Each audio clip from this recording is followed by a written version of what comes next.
Well, hey there, everybody. It's Fox with FoxeoGames, and welcome back. I believe this is going to be episode 7 of our Rifle Spear playthrough Bloodborne. Up close and personal. Let's flip this around here. Oh, that's why we're so up close and personal. In this episode, you'll notice a few differences by popular demand. First one is my logo, my Foxeo Plays logo, as well as my FoxeoGames logo on my other videos on my main channel, FoxeoGames. The logo is now... Can I get through there? No. The logo is now smaller. I've shrunk the logo. I've also made it more transparent, and I've removed the drop shadow, so I'll see how that goes. The goal here is to make it a lot less obvious.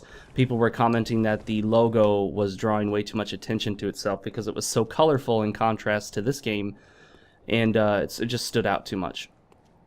Okay, so I don't remember exactly what we were doing, because although you guys see this on a daily basis, uh-oh. Yep. I knew something was going to come from somewhere unexpectedly. You guys see it on a daily basis, but I'm not playing on a daily basis. I'm playing like several hours at a time. And then after playing for several hours, I'll then not play for a day or two, or even longer in some cases. Oh my gosh, I can't believe that didn't hit me. This guy, as far as I can tell, cannot be interrupted or backstabbed. I can't believe that didn't hit me. I totally botched that timing. You can occasionally stagger him.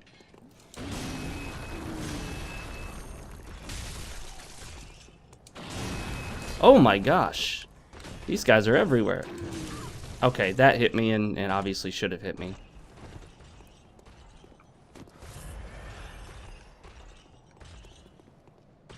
Come on, I hope I hit both. Yes, yes, yes. Oh, come on now. No, no, no, no, no. Oh, couldn't dodge in time. There is a bit too much of a delay after attacking with the rifle spear before it allows you to attack again, so that sucks. Oh, give me a break. I hit you, and I should have knocked you out of whatever you were doing.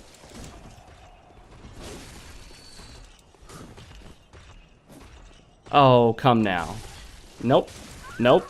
Didn't hit me either time. I actually hit dodge in time, but occasionally the controls just don't respond. I think it's probably related to the button lag issue.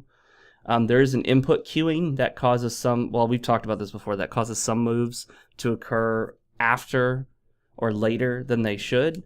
And I think when that happens, when you queue up a different input and you try to put in another input while the previous input's queued up, it doesn't respond. So that is an issue that will cause you to die over and over again if you're paying attention. Now, some players won't really pay attention to what's going on, and what they'll do is they'll make the mistake of thinking, oh, well, you know, FromSoft knows what they're doing. They're a professional development company. This game is perfect. The controls are perfect. I must have messed up. And, yeah, okay. She's being mean to me. I don't remember what I was doing. And so the mistake that's oftentimes made is, oh, well, if something's not going right, if I got hit, if a dodge didn't work, it must be my fault. I must have made a mistake. I must have messed up the timing. And in many cases that's true, and most of the time I would say it's probably true. But to assume that it's always the player's fault, that the game never messes up, that there's never a glitch or a bug, that is pretty naive in my opinion. And also it's kind of insulting to more observant players. Because the more observant you are, the more you'll start to pick up that games have issues. Everyone should realize this. Everyone should know this. Games have issues. Games have always had issues. And to assume, okay, we can upgrade it, so let's get some souls. And to assume that the game is perfect and it's always your fault, like I said, is pretty naive. And to tell other people that, you know, oh, it's your fault, mad 'cause bad, is I mean, first of all, it's kind of rude. It's also kind of trolling. It's just a meme, basically. And then, secondly, it's also it's putting way too much faith in a developer. Way too much faith in the developer, because it shouldn't take you very long at all to figure out that From Software has a long history of some pretty glitchy, buggy games. That's just the way it is. You know, From Software is kind of like Bethesda. They can make some great games, but they sure as heck release them buggy and glitchy. Maybe not as bad as Bethesda, but then again, Bethesda's got these massive open world games that, you know, I guess are more prone to issues, because the more you got going on in the game, the more likely it is the game's going to give you some sorts of trouble. Now, what I'm trying to do is figure out exactly where we're going from here. Oh, we're trying to get to Vicar Amelia. Not sure if I'm pronouncing that correctly. Church of the Good Chalice, Cathedral Ward. I'm going to go grab, while you guys wait here, my new Bloodborne guide that just showed up.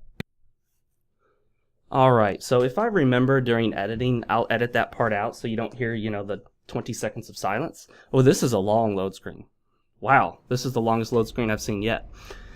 But anyway, I have the Bloodborne guide. It showed up. It's quite large. I always get concerned the larger a hardcover book like this is, that it will start to break down, because I don't buy these books as collector's items.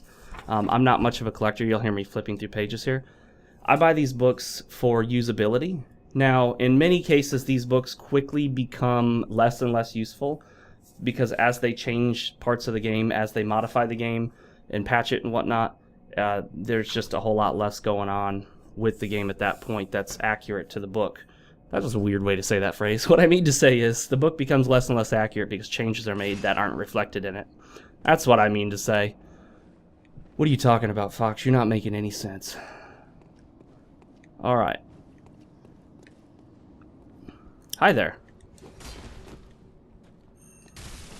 Now the good news is there's a little bit more of an opening on their back, the backs of enemies in this game, to get those backstabs. It's probably a little wider than you would imagine. These guys are pretty much just, see, that's what I'm talking about. Locked on right in front of the enemy. I do the R2 and it just goes by them. It like passes them. It's just so, it's sad that they didn't fine tune that. That's an issue where, I'm sorry, but I blame the game. I mean, come on, FromSoft, you can do better than that. What else am I supposed to do in that case? I mean, anticipate how it's going to miss and not work the way it's supposed to? The best way to handle these... Oh, he shouldn't be doing that yet. I thought he usually waited till... Oh, nope. Oh, shoot. If this guy kills you, he'll instantly transport you to Yahar'gul. The good news is, I think most of the time, depending on what animation they're in, your charged R2s will stagger them, most of the time. Also, as I pointed out before, an inconsistency in the game that to me just doesn't make sense is that FromSoft made it so that, remember that giant axe dude that we were fighting? The giant skeleton dude who slams you in the face with a giant axe does less damage than that dude's foot. This dude's bare foot does significantly more damage than a giant axe. So think about that when it comes to reasonableness and what you would reasonably expect to be true. Okay, that phased right through his legs. You could actually, in that case, you could see it phase through his legs. If the camera had been turned around to the side, you would have seen the rifle spear go into the character model's legs and not do any damage. So, you know, little tiny things here and there, but that's to be expected to a certain degree. This is not the type of game where you can make it 100% perfect. I understand that. But at the same time, these are issues that should be worked on. But like I said in the previous episodes, you kind of get a good idea what a developer is going to fix based on what they acknowledge exists. So when FromSoft never acknowledged the hitbox issues of Dark Souls 2, that was FromSoft's way of saying, yeah, we're not going to fix it. Because, think about it. How can a developer say, yeah, we have this major problem in our game, but we're just not going to fix it? What the heck? Yo, yeah, that did not hit me. Did you see that, guys? You could see that the axe did not cross the threshold at the top of the stairs, and yet I was down the stairs a little ways, and it counted as a hit against me. So, Now that hit me. But it actually caused me to get knocked back into the axe, which, again, I mean, little issues like that doesn't make sense. If hit by an axe, why would it cause you to knock back towards the axe in the different direction than you were hit? Obviously, it doesn't make sense.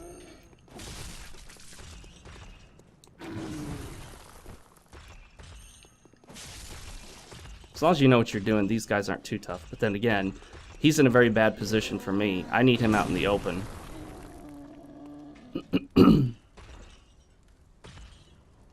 Also, this is an example of a large enemy that moves the way it's supposed to, not the cheap stuff that they pulled in Dark Souls 2. And to some extent, I'm pretty sure I hit the dodge button on that case, but I don't know. I'm not 100% sure on that one. This is an example of an enemy done properly. A large enemy, lumbering enemy, as far as I can tell, doesn't have any of those instant quick jump, flying forward attacks that are really cheap, unexpected, and unreasonable. If you have a giant, I mean, if you have this big lumbering giant brute, then suddenly in the middle of one of its attacks, it just goes running super fast or sprints. No, that doesn't make sense. If the creature doesn't have that kind of agility, then adding that agility as a quick little gotcha moment to catch the player off guard is just cheap difficulty. So yes, there is cheap difficulty. It exists in all of the Souls games. Far less in Dark Souls and Demon Souls. Far more in Dark Souls 2. And I would say more than Dark Souls and Demon Souls in Bloodborne, but less than Dark Souls 2. Dark Souls 2 was all about cheap difficulty. Dark Souls 2 was all about how can we get the player? How can we catch the player off guard? How can we, you know, get the player, haha, caught you. You didn't expect that kind of mentality. Whereas the other games are more about fair, balanced difficulty that works within the confines of the game's controls. So, many people will accuse me of complaining about, oh, it's just too hard, Madka's bad. But like I said, Madka's bad is a meme. I don't really see it as having any meaning. I know some people will think, well, it has the meaning that I'm assigning to it. But again, if you're going to use a meme, don't expect people to take it seriously. There you go. I kind of wonder if those are meant to be like crosses, but FromSoft decided not to go with the actual cross, just to avoid religious implications to actual real-world religions. As a general rule, unless you know you're going to be dealing with real-world religions, don't use imagery from real-world religions that are quickly and easily recognized, because it drags in a lot of modern stuff that you probably don't intend. Like, if Bloodborne is meant to be a fantasy world, then really Christianity probably shouldn't exist here. So you really probably shouldn't have crosses as a primary, you know, religious symbol. And they don't. We're not going to go down there yet. That's the Forbidden Woods. By the way, for those of you used to the Yosefska's Clinic Forbidden Woods skip, there was a way to jump around to skip to the Forbidden Woods. It has now been fixed according to the latest patch notes. Or according to people's studies of the patches. So, patch 1.03, people have said on Reddit that it's been fixed. I don't think it's actually in the official patch notes, so sorry, I misspoke there. I'll be following the basic outline provided by... Oh, this is the path to... I think this is the path to Yahar'gul. That's how I'm going to pronounce it. If you guys know for certain how to pronounce it correctly, and you have a reason to believe that's how it's pronounced, beyond I heard my favorite uploader pronounce it that way, then let me know. However, just saying, well, my buddy likes Bloodborne and he pronounces it this way, isn't necessarily, you know, a valid reason. In my opinion, at least. Now, for me, the best case scenario of how to pronounce it is either one of the developers pronouncing it, or, shoot, I didn't realize how fast he could run. And again, that's a little bit of cheap difficulty, running faster than a player character could possibly run. I mean, what's the lore, what's the story behind that? If he's a regular human like me, shouldn't he run at the same speed as me? You know? So, notice that shield isn't doing a lot for him.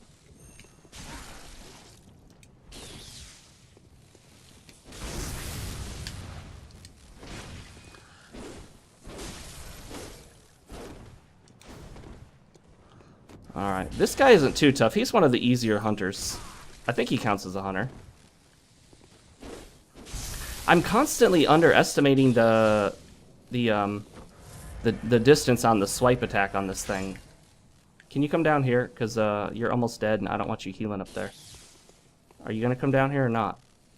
Look, dude, are you going to come down and play or not? Watch this. I can kill him this way.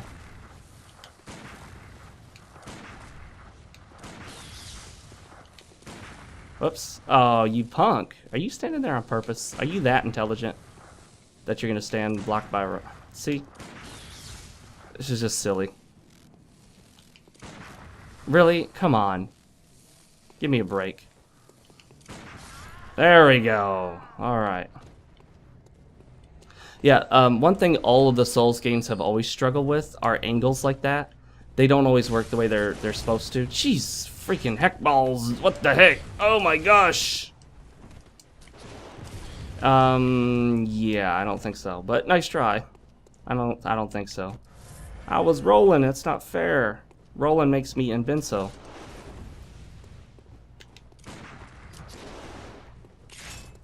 Shoot. For fights with these guys, I think that putting the well here was a great idea because it allows you to be able to hide behind it from his shots and quickly heal. So, excellent placement there. I'm going to go see if that dude dropped anything because I don't want to die and lose whatever he possibly dropped. I realize I need to turn the gain down on my microphone in order to bring it closer to my mouth to get that nice quality AM, FM, DJ radio sound. I really shouldn't be fighting this guy right now because there's no point, but I'll do it because I'm cool like that. Because I'm tough like that. Where'd he go? Where'd he go? Okay, now you're freaking me out, dude. I feel like you're gonna jump out from a corner somewhere. Oh, there you are. Yeah. Dear Bloodborne, I hit the roll button. Please respond.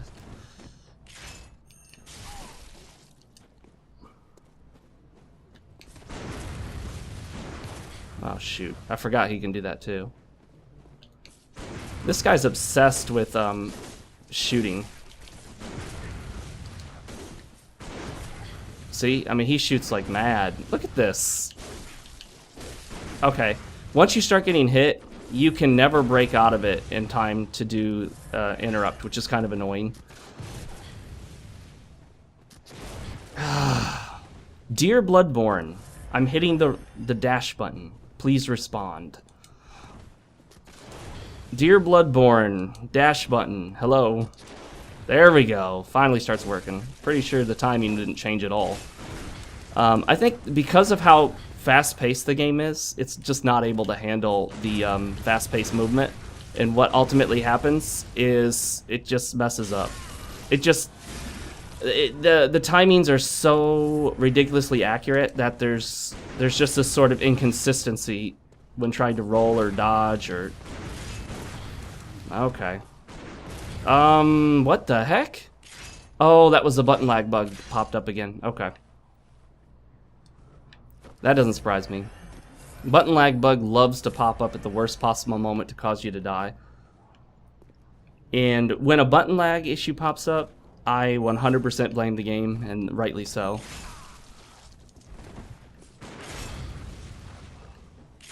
Notice that it made the clicking noise of converting the weapon at the moment I got hit, but didn't actually convert it. That's another flaw in the game.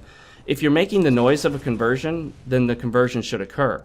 If the conversion's not going to occur because I got hit, then don't make the noise. The noise is the indicator it occurred. The noise is not an indicator you're trying to convert. It's an indicator of successful conversion. So that's a key flaw right there. See, even though we have the same weapon, he's able to attack just ever so slightly faster than me. Hello? Yep, see? He's able to attack faster than me.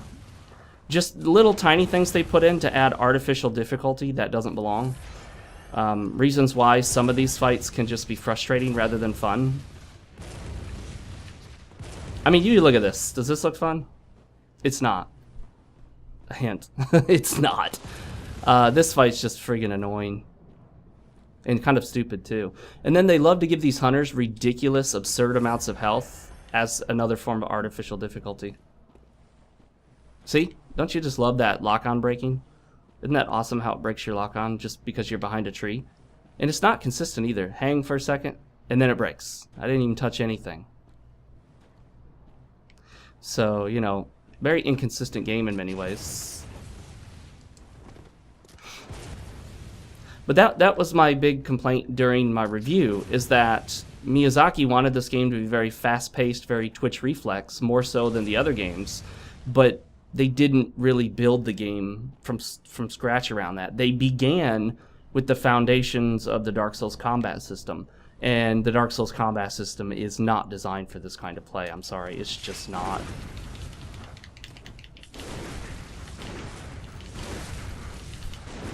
There we go.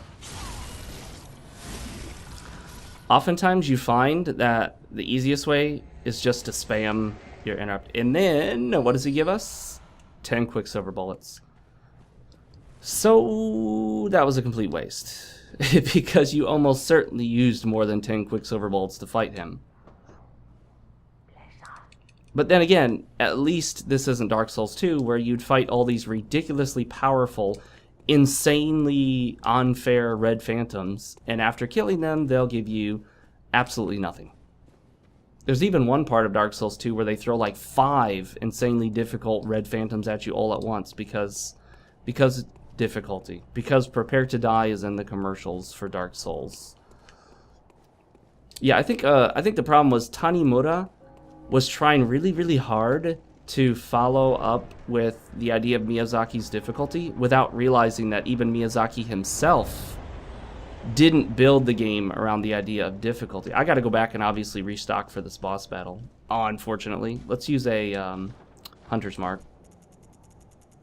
Yeah, Miyazaki says himself that the purpose of Demon Souls and Dark Souls has never been difficulty.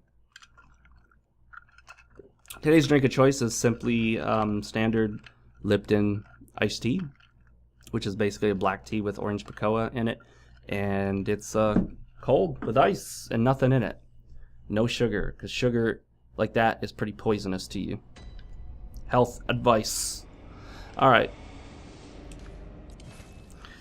So Miyazaki made the comment that the point of Demon Souls and Dark Souls was not difficulty. Difficulty was not the goal. They didn't sit down and think, okay guys, how can we make this encounter difficult? I've talked about this before, but I'll talk about it again. They sat down, looked at an encounter, and said to themselves, okay guys, how can we make this encounter rewarding for the player to finish it? Oh my gosh, this DualShock 4 with these stupid shoulder buttons. You go to set it down and you initiate an attack because they still haven't fixed this fatal flaw in the controller. Tell me. Thank goodness that did not cause, you know, my game to pretty much break. You know, it's just, you would have think that they would put some plastic behind the shoulder buttons like on the Xbox 360 and Xbox One controllers, the way a controller should be built, but they designed the DualShock 4 to have the same fatal flaw as the DualShock 3. They made it larger and a little heftier, which is good, but they didn't fix the biggest flaw of the entire controller. That's sad to see that. So I tried to get some third-party controllers for my PlayStation 3 because I just couldn't stand that DualShock 3. I mean, it was an okay controller, but it had some key issues, and that fatal flaw of the shoulder buttons that was pretty much made it an unacceptable control input source. But I couldn't find a third-party controller that really was very good. I mean, they all had horrible dead zones and other issues that made them undesirable. So it is what it is. Alright, now on to Vicar Amelia. I'm going to try to keep all these episodes to 45 minutes, rather than let them kind of drift into 50. I was being a little bit too relaxed on my timing and even let one go into an hour because I wasn't paying attention. But again, there's no way for me to cut that and then have an extra 10 minutes, which, you know, because from the point of view of the commentary, it would have looked bad to just kind of cut it in the middle without me saying anything.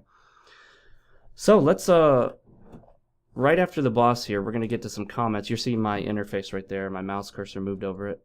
I'm recording a preview screen from a graphics or a capture card. I'm playing this on my PC through a capture card, so you will see that interface if my mouse crosses over the threshold of the first monitor. So I play on my first monitor, and then on my second monitor, I've got some other stuff going on there. Goodbye. Now, what I want to do is see if... I don't really think that hit me. I would need to go back and look at the footage. I'm very sensitive about hitbox issues in these games because FromSoft has had some problems with hitbox issues in Dark Souls 2. Major problems.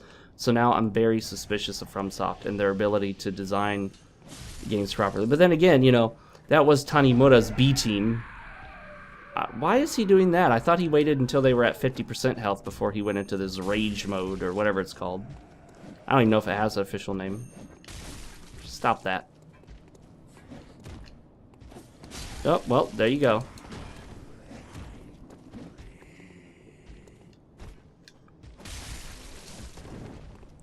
Okay. I'm gonna get you, buddy. I'm gonna get you. And I got you. Bloodstone shards. I need some more health or blood vials because I believe I've used quite a lot. So we might do a farming run after this boss, and that'll give me a great opportunity to talk about some of the comments. Are you the shooter? No. Isn't there a shooter around here? Oh, shoot. I forgot. These guys have moments where they don't. Okay, I went right through him, and then he attacked me afterwards. That's nice. Noticing a lot of issues in this episode. A lot. Yep, phased right through him. You could even see it go like right through his groin area and not do damage. Lot of hitbox issues happening right now. A lot of hitbox issues. More than I've ever noticed before. I'm thinking it has to do with the rifle spear. So this weapon is cool in many ways, and I really like it in many ways. But like I've said before, it's got some really serious fatal flaws that make it, so far, one of the buggiest, glitchiest weapons in the game. I haven't experimented with all the weapons extensively, but from my experimentation so far, this is the most unreliable weapon.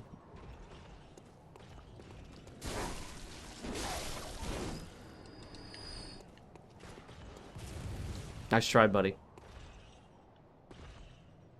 Now, one thing I disagree with here is having a regular melee, a shooter, and then a big dude. Because you really don't need the shooter double-shotting you like that while you have the huge, giant axe guy. I mean, that's some Tanimura design right there. Tanimura's approach was always overkill. Way overkill. Go way overboard with the challenge. Make it extremely, extremely difficult just because, you know, prepare to die. Commercials say it's hard, so we made it hard. Yeah, see this? So we got the melee guy that's going to come at us. We got the shooter that shoots twice in a row, and if you get hit once, you get hit twice because of stagger. Then we got the huge melee fighter, and this guy sneaking up from behind. So ask yourself, is that necessary for the challenge? No, it's not. That's more like just frustration and annoyance than anything else.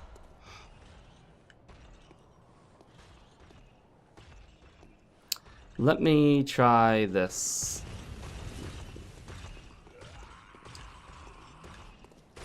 And considering you really see, I mean, even if you dodge the first one, he hits you with the second one. He poises through your first attack. So just really, really unnecessary level of difficulty right there.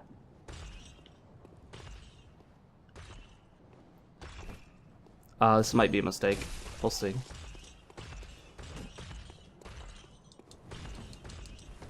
I love the way I sort of sidestepped right off the edge. That was kind of interesting. Hadn't seen that animation before. There we go. Okay. He can do a follow-up, which I'm not always ready for. He also has quite a bit more reach than it looks like at first, so you have to be careful about that. See? We can actually probably skip him if we don't want to bother wasting potential blood vials. There we go.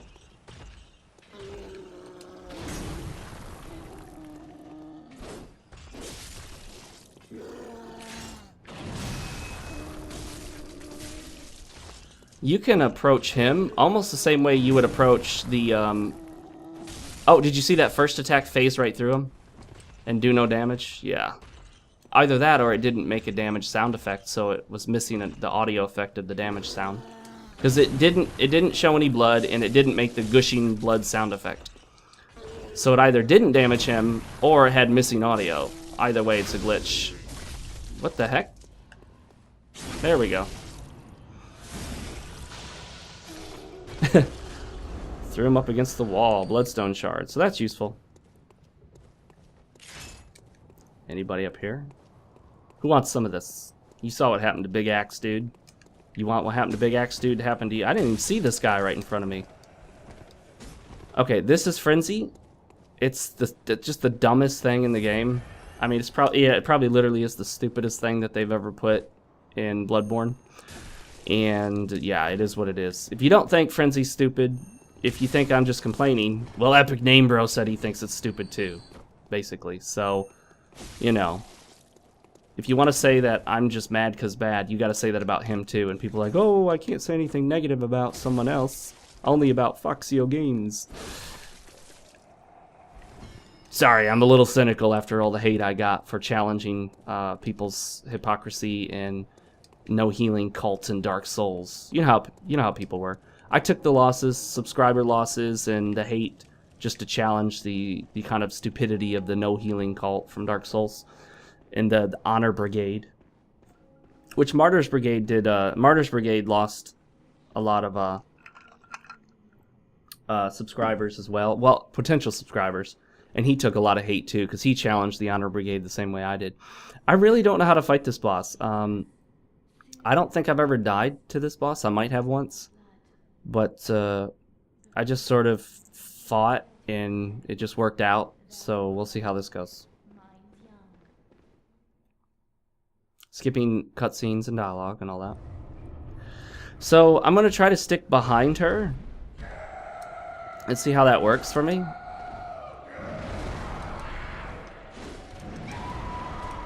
Do you see why this is a problem here? I can't really tell which way she's facing because it's just a whole lot of cloth everywhere. Darn it.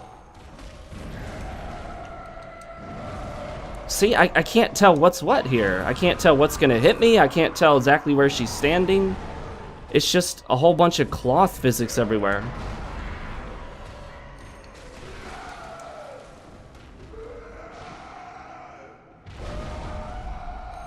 Especially when you stand behind her, where I think you're pretty much supposed to stand. Just what a mess. I mean, what a mess. What a mess. Look at this. What a mess. This is an example of how not to do a boss design. Looks cool, but total failure in actual implementation. Hello, Dash. Are you still working? Are you with me, Dash? I can't tell where her arms are. They're just buried in cloth. Seriously, it's all buried in cloth. I can't tell where her attacks are coming from. There's stuff hanging on the walls that obscures the camera. It's just cloth everywhere. What's her arm? What's cloth? I don't know. None of it makes any sense. Okay, I guess I got hit by the hand there. I can't tell. What? I don't know what hit me there. I didn't even see it. I just saw cloth everywhere.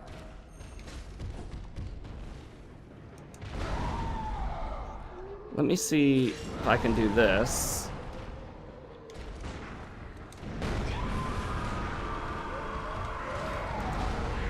Surprised that let me dodge. Usually it won't let you dodge that late.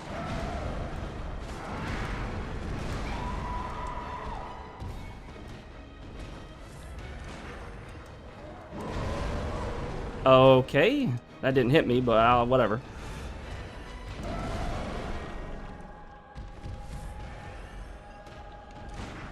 Not sure where the timing is on this thing. to interrupt.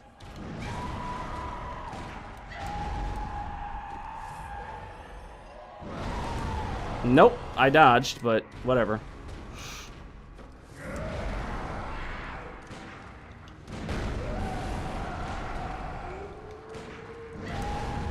Yep, see? Same dodge timing. Almost same placement. Worked the second time, didn't work the first time. She can heal, so you gotta be careful about that as well. Yeah, just a sloppy fight. Really Dark Souls 2 style sloppy. Purposely holding attacks and not, like, she'll pull her hand back, but hold it there for a while. Just to get in one of those gotcha moments. Then flailing limbs everywhere with cloth physics, making it nearly impossible to see her limbs. Just really bad design.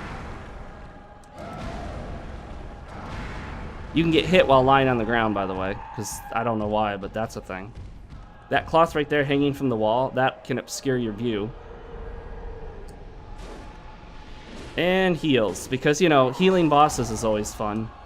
That's the thing that players requested. Players said, you know what would make a Souls game better? A boss that heals. I think I saw one popular gaming website list that as one of their most annoying features in games, bosses that heal.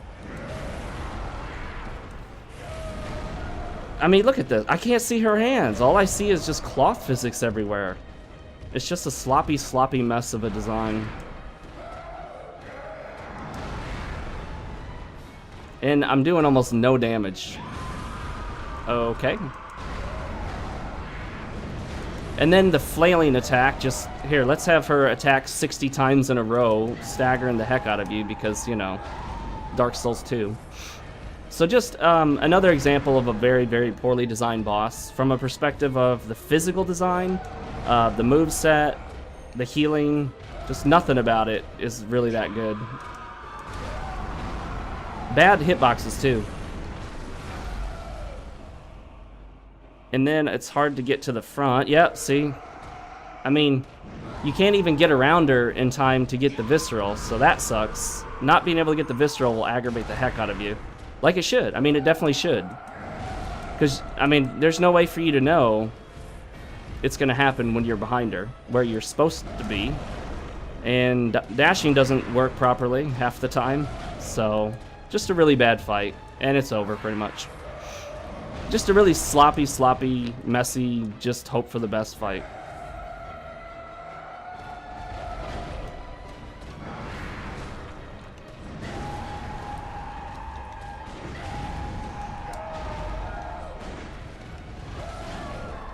I have no idea what just hit me right there. I really don't. Sorry for my microphone being so loud, but FromSoft doesn't know how to properly balance the sound in their games, because you'll go through the normal game and the sound is perfectly fine and it sounds exactly the way you want to. Then you get to the boss, and like with this boss, it's just like it sounds about 3 to 4 times as loud as the rest of the game does. It becomes so loud that I can't, you know, my headphones are pretty much blasting me with all this volume, and I can't hear anything other than screaming and pounding, and which I guess might be their point, but you know, just terrible boss design, unfortunately. We'll have to call the episode because we're almost at 40 minutes, but we'll get to the comments from previous episodes in the future. And just so you know, yeah, we will deal with all the issues that Bloodborne has. I'm not a fanboy of FromSoft. I'm not even a Dark Souls fanboy. I point out flaws where flaws exist, and I point out good things where good things exist. And the Vicar Amelia fight is just one of those terrible designs that stems from just a lack of forethought. You know, they didn't really put a lot of thought into the physical design. They're like, okay, this looks cool. Let's have this and all these cloths and yeah, FromSoft, that looks cool, but in actual practice, it's just horrible. I mean, it's some very basic design issues that it's some basic design issues. There are some basic design issues there that any, you know, even moderately talented developer should be able to pick up on.